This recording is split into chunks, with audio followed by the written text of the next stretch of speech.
रक्षिता नागिन नागलोक के नागराज रुदेश की एक लौती पुत्री थी।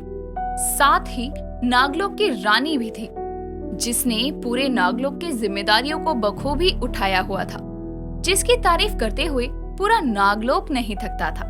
अपनी पुत्री रक्षिता की इतनी तारीफ सुनकर नागराज रुदेश को बहुत खुशी थी। तभी एक दिन सुबह के समय रुदेश अपनी पत्नी सविका के साथ रक्षिता के कक्ष में जाकर कहते हैं, पुत्री, नागलोक में कोई ऐसा नहीं है जो तुम्हारी तारीफ ना करे। तुमने तो सच में अपनी जिम्मेदारियां बहुत अच्छे से निभाई है, लेकिन अब समय आ गया है कि हम लोग भी तुम्हारे प्रति अपनी जिम्मेदारी पूरी करें। पिताजी, आप क्या कहना चाहते हैं? हमें कुछ समझ नहीं आ रहा। पुत्री, तुम्हारे पिताजी तुम्हारे विवाह के बारे में बात कर रहे हैं। हर चीज का समय होता है और अब तुम्हारे विवाह का भी समय बिल्कुल ठीक है।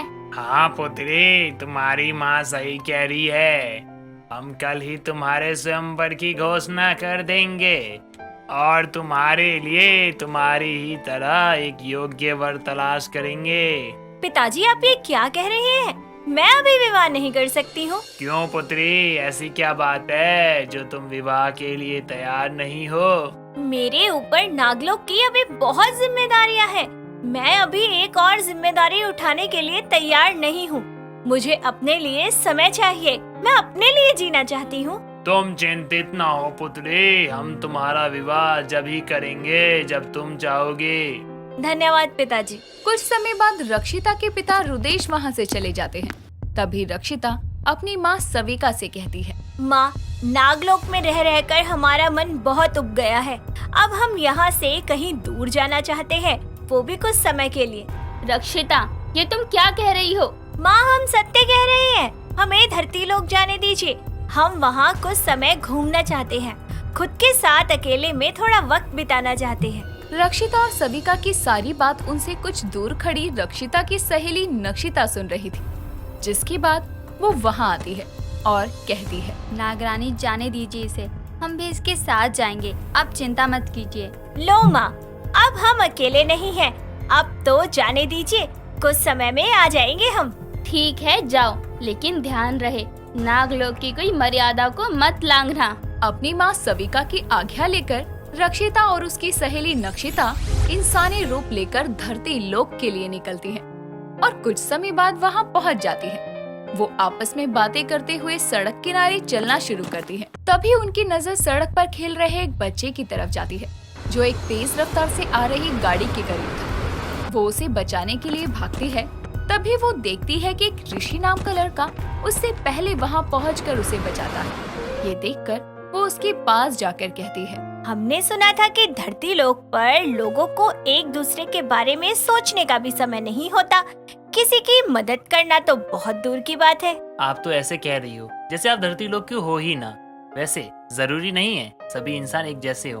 ये बात आप सही कह रहे हैं। अच्छा लगा देखकर कि आप उन लोगों में से नहीं हैं। वैसे इससे पहले मैंने आपको इस मोहल्ले में नहीं देखा, क्योंकि मैं इसी मोहल्ले में रहने वाला हूँ, इसलिए पूछा। वो हम लोग अभी यहाँ नहीं आए हैं और ये मेरी बहन है। हम यहाँ किसी को नहीं जानते, तो बस रहने के लिए कोई घर देख रहे थे। तुम झूठ क्यों बोल रही हो? चुप रहो तुम। लेकिन आपके पास तो कोई सामान भी नहीं है। आप सवाल बहुत करते हैं। हमारा सामान चोरी हो गया। चलते हैं हम। रुकिए, अगर आप रहना चाहें तो हमारे घर में रह सकते हैं किराए पर। ऋषि की बात सुनकर रक्षिता उसके घर रहने के लिए राजी होती है, क्योंकि ऋषि रक्षिता को पहली नजर में पसंद आ जाता है। ऐसे ही समय बीतता है। समय के साथ दोनों एक दूसरे के करीब आते हैं और एक दूसरे को पसंद करने लगते हैं। तभी एक दिन ऋषि रक्षिता को शादी के लिए बोलता है, जिस पर रक्षिता भी बिना कुछ सोचे समझे शादी के लिए हाँ कर देती है। कुछ समय बाद दोनों मंदिर में जाकर 7 फेरे लेकर पूरे रीति रिवाजों के साथ शादी करते हैं। ऐसे ही कुछ समय बीतता है।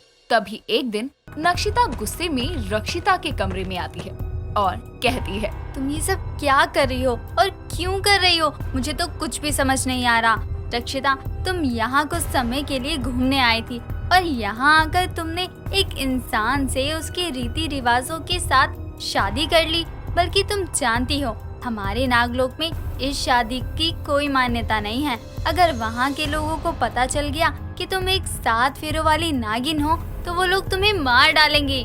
मैं क्या करूं नक्षिता?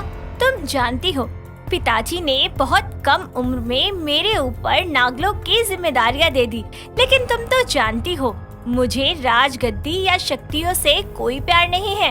मुझे ऐसा इंसान चाहिए था जो मुझसे प्यार करे, मुझे समझे, ना कि मेरी शक्तियों से प्यार करे। लेकिन रक्षिता, तुम अब क्या करोगी? तुम एक 7 फेरों वाली नागिन हो जिसने एक नागिन होकर एक इंसान के साथ 7 फेरे लिए हैं। मैं भी यही सोच रही हूँ। इंसानी लोगों के लिए 7 फेरे बहुत मायने रखते हैं। मैं अपने पति ऋषि को नहीं खोना चाहती। लेकिन तुम कब तक ऐसे 2-2 जगहों पर बंद कर रहोगी? और हम एक नागिन हैं। हमारा जीवन, हमारे रीति रिवाज सब अलग हैं। इन धरती लोक में रहने वाले इंसानों से ये 7 फेरे हमारे नागलोक में कोई मायने नहीं रखते। और नागलोक में सभी लोग हमारी राह देख रहे होंगे।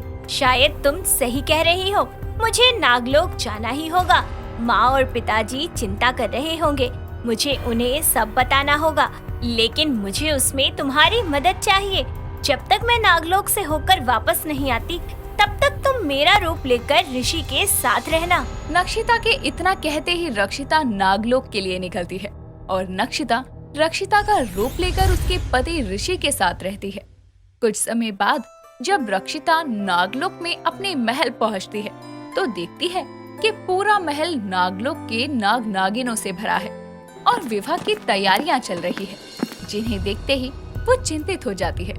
तभी उसकी नजर अपने से कुछ दूर खड़े अपने माता पिता पर जाती है और वो उनके पास जाकर कहती है, माँ, ये सब क्या हो रहा है?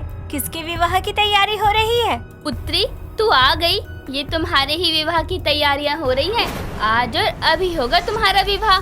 पर माँ, मेरी बात तो सुनिए। नहीं, अब कुछ नहीं, बस आज तुम्हारा विवाह होगा।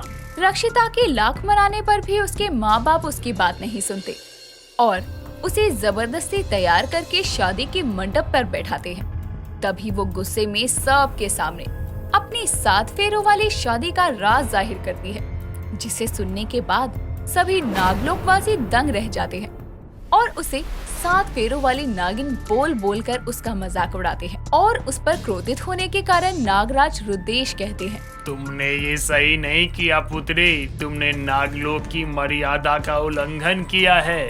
तुम्हें इसकी बहुत बड़ी कीमत चुकानी पड़ेगी। तुमने एक नागिन होकर एक इंसान के साथ 7 फेरे कैसे ले लिए? हमारे नागलोक में तुम्हारी शादी का कोई मान्यता नहीं दी जाएगी। इसलिए अगर तुम चाहती हो कि तुम्हें कोई दंड ना मिले तो अपने 7 फेरों वाली शादी को भूल जाओ, वरना तुम्हें अपनी शक्तियाँ त्यागनी होगी और साथ ही राजगद्दी भी। नहीं पिताजी, मैं अपने पति से बहुत प्रेम करती हूँ। मैं अपनी शक्तियाँ और राजगद्दी का त्याग कर सकती हूँ, लेकिन अपने 7 फेरों वाली शादी नहीं तोड़ सकती हूँ। मुझे माफ कर दीजिए।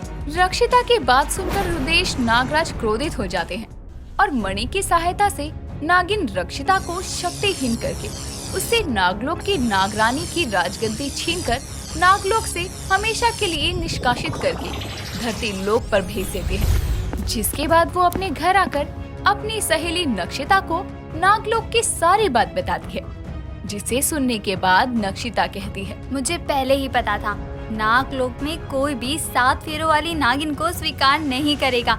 जिसके लिए तूने इतना सब कुछ सहा, क्या वो तुझे तेरी सच्चाई के साथ अपनाएगा कि तू एक 7 फेरे वाली नागिन है? धरती लोक पर मेरा समय पूरा हुआ। अब मुझे अपने नागलोक वापस जाना होगा। नक्षिता इतना कहकर वहाँ से चली जाती है।